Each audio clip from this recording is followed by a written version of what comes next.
I was standing in my own doorway with my father's shotgun leveled at a stranger's chest when I understood, for the first time in 2 years, exactly what my husband had buried on this land before he died.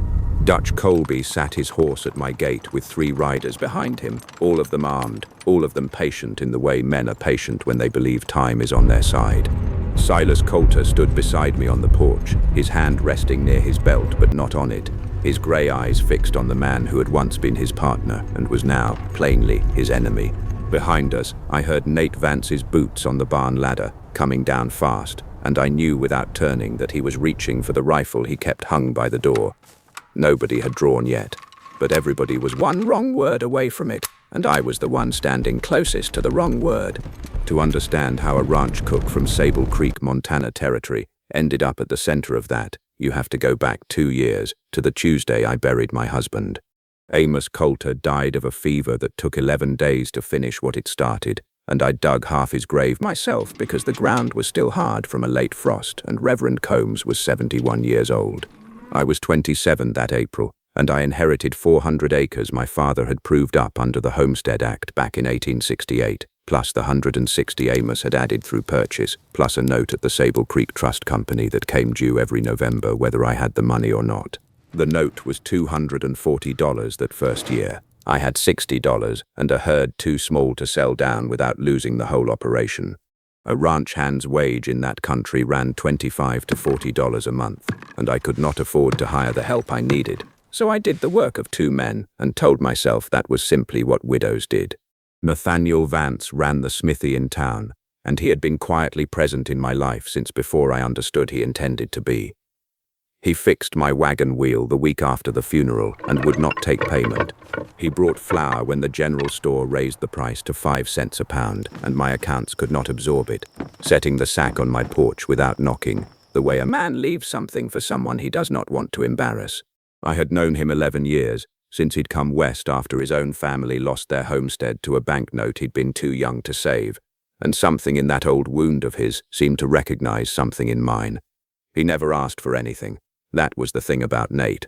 He simply kept showing up, patient as weather, and I let him because it was easier than examining what his patience meant.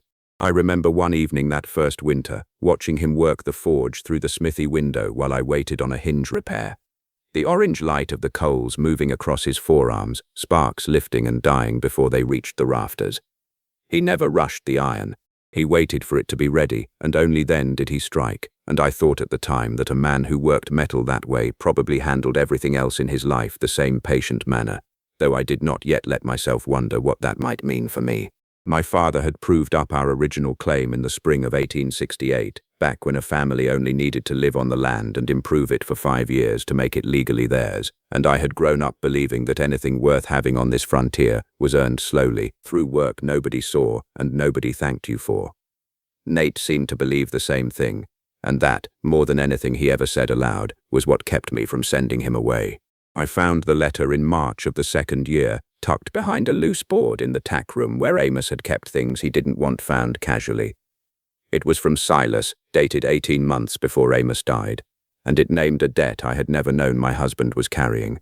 Amos's older brother had ridden with Dutch Colby's outfit in his younger years, and in the autumn of 1879 that outfit had taken a mining company's payroll wagon outside Bannock, $15,000 in double eagles that never made it to the men who'd earned it. Silas had broken from the gang within the year, sick of what the money had cost him, and he had come to Amos in secret, asking his brother to hold what remained of his share until he could find a way to return it or disappear with a clean conscience, whichever came first. Amos had buried it on our land, under the old cottonwood past the south fence, and never told me, because he believed the less I knew, the safer I would be if anyone ever came looking. The letter ended with a single line that I read perhaps 30 times that spring. If I don't come back for it and something happens to you first, Amos, tell Josie the truth and let her decide what's owed. I don't want that money costing anyone I care about a single night's sleep. He had carried that secret into his own death and never once let it show on his face. I sat with the letter for 3 days before I told anyone, turning over a version of my marriage I hadn't known existed, wondering what else Amos had swallowed rather than hand me the weight of it. I was not angry at him, not exactly. I was something harder to name, a grief layered on top of the first grief, the particular loneliness of loving someone you realize you never fully knew. I told Nate on a Sunday evening in April, sitting on my porch step with the letter between us. He read it twice, slowly, the way he did everything, and then he looked at me with an expression I had learned meant he was deciding how honest to be. "That's a great deal of money to have buried 100 yards from your kitchen window," he said. I said I knew it. He asked if I intended to dig it up. I said I hadn't decided, and that not deciding felt safer than either choice available to me. He didn't push. He only said that whatever I decided, he'd help me carry it, and there was something in the plainness of the offer that undid me more than any grander promise would have. Silas Coulter rode onto my property on a Thursday in late September, 18 months after I'd found the letter, and I did not recognize him at first because grief and hard road had aged him past the man in Amos's few photographs. He was 37, lean in the way men get when they've spent years eating whatever the road provides, black hair going grey at the temples, a scar along his jaw he did not explain. He took off his hat before he spoke, the same old-fashioned courtesy Amos used to have, and something in the gesture nearly broke me before he said a single word. "I know I have no right to ride onto your land," he said, "but I wrote my brother a letter a long time ago, and I need to know if he ever gave it to you." I told him I'd found it myself after Amos died. Silas absorbed that the way a man absorbs bad news he'd already half expected. He said he'd spent 6 years trying to become someone who deserved to come back for that money honestly, working ranches from Cheyenne to Helena under names that weren't his own, and that he'd finally saved enough to buy back into a legitimate life if he could just recover what was buried here and split it the way he'd always intended. Half to whatever debts remained from the robbery, half to me and Amos for the risk his brother had carried without ever being asked to carry it. "I want to make this right," he said. "I should have come years ago. I was afraid of what finding this place again would cost me." I believed him. That was the strange part. I had every reason not to, and I believed him anyway, the way you sometimes recognize honesty in a man's face before your judgment has finished arguing with itself. What none of us knew yet was that Dutch Colby had never stopped looking for Silas, and that a man passing through Sable Creek that same week had recognized him at the Mercantile and sent word east for $2 and the promise of more. Dutch had spent 6 years believing his old partner had either died quiet or was sitting on a fortune he had no intention of sharing, and when the word reached him, he did not wait for an invitation.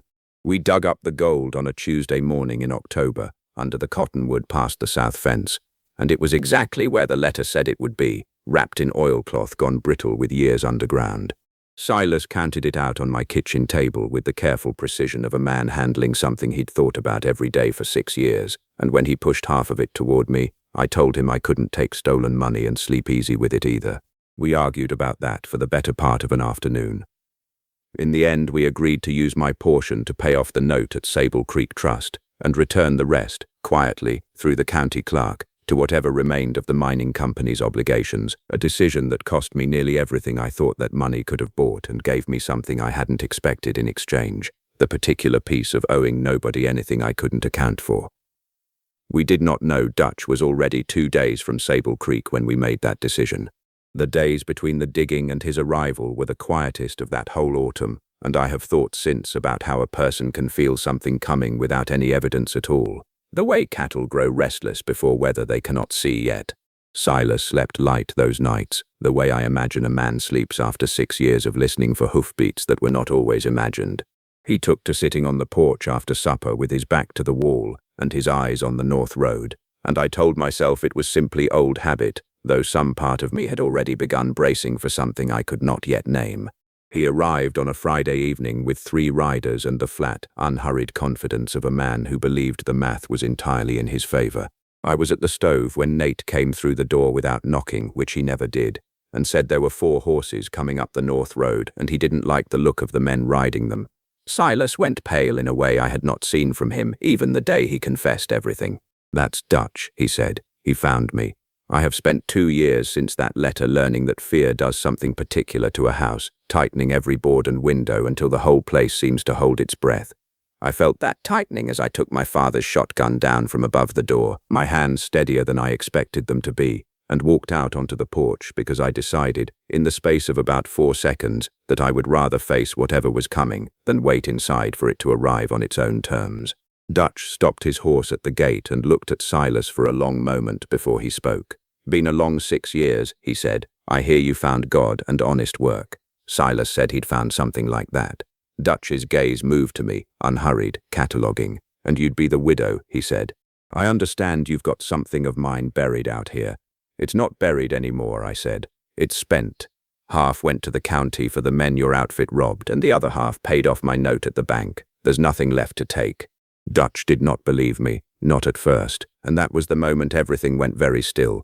The moment I described at the start of all this, my hands on the shotgun, Silas beside me with his palm near his belt, Nate's boots hitting the porch floor behind us as he came out with the rifle already up. Nobody had drawn. Everybody was one wrong word from it. It was Silas who broke the silence, and not with a gun. He said that if Dutch wanted proof, the county clerk in town kept a record of every dollar that had come through, filed 2 weeks prior under both their names, and that shooting a woman and a blacksmith on her own porch in front of 3 witnesses would not put a single coin back in his pocket, only a rope around his neck in a territory that hanged men for less. It was, Silas said, the only kind of arithmetic Dutch had ever respected. Dutch sat his horse a long while, weighing something behind his eyes that I could not read, and then he did the thing none of us expected. He laughed, short and humorless, and said that was, in fact, exactly the kind of trick his old partner would pull, spending the money on honesty instead of running with it. He turned his horse without another word, and rode back down the north road with his 3 men behind him, and none of us breathed easy until the dust had settled entirely. He never came back. Word reached us the following spring that Dutch Colby had been taken by federal marshals outside Miles City on an older warrant that had nothing to do with us at all. And something in that news let a tension out of my shoulders I hadn't realized I'd been carrying for months.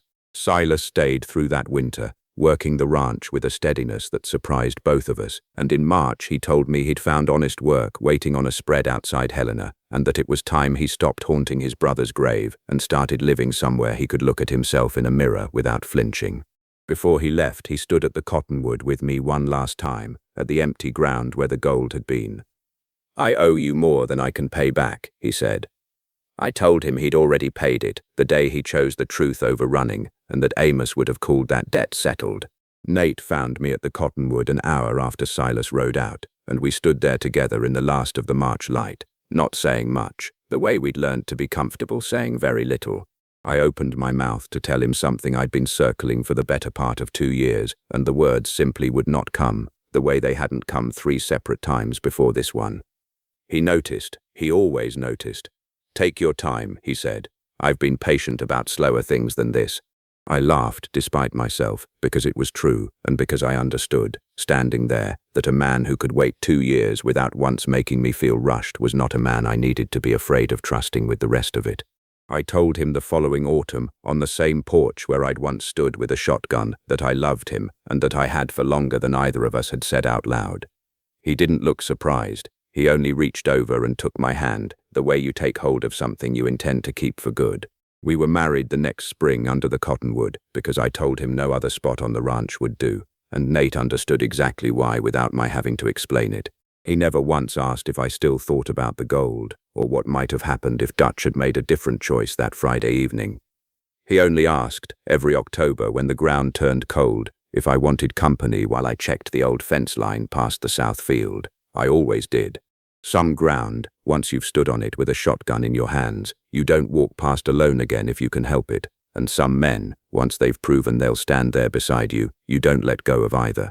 We took our first photograph together the following June, standing stiff and self-conscious before a traveling photographer's painted backdrop in Sable Creek's one proper studio, the sitting costing 50 cents neither of us could quite justify. Nate wore his good collar, the one kept folded for church and nothing else, and I wore the green dress my mother had sewn for my wedding to Amos years before, taken in at the waist and let out at the hem, because good fabric was not something a ranch woman wasted on sentiment. The photographer told us to hold still and not smile, the fashion then, and Nate's hand found mine just out of frame where the camera could not catch it. I have that photograph still, propped on the mantel, 2 people trying hard to look solemn and failing at it around the eyes. Silas wrote twice a year after he left for Helena, letters growing shorter and steadier as the seasons passed, the handwriting of a man who had stopped writing like someone running out of time. He married a widow with 2 boys the autumn after he settled, and sent word of it in 4 plain sentences that told me everything his brother would have wanted to know, and nothing more than that. I wrote back that Amos would have approved of the boys especially, since he had always wanted a house full of noise and never gotten the chance. Silas wrote back only, "I know. I think about that sometimes, he does. We had our own child in the spring 3 years after the gate, a daughter with Nate's stubborn chin, and everyone agreed my grandmother's temper, and we named her for no one in particular because I had decided by then that some things did not need to carry the weight of the dead to matter. Nate built her a cradle from the old cottonwood, come down at last in a windstorm that winter, and I found that fitting in a way I could not fully explain to anyone but him. The gold is long spent, folded so completely into the ordinary shape of our lives that I sometimes forget, for whole seasons at a stretch, that it was ever anything but dirt under a tree. What I remember instead is a Friday evening, and 4 riders and my own 2 hands steadier than I had any right to expect. Some debts get paid in coin, ours got paid in showing up, over and over, until showing up was simply what we did.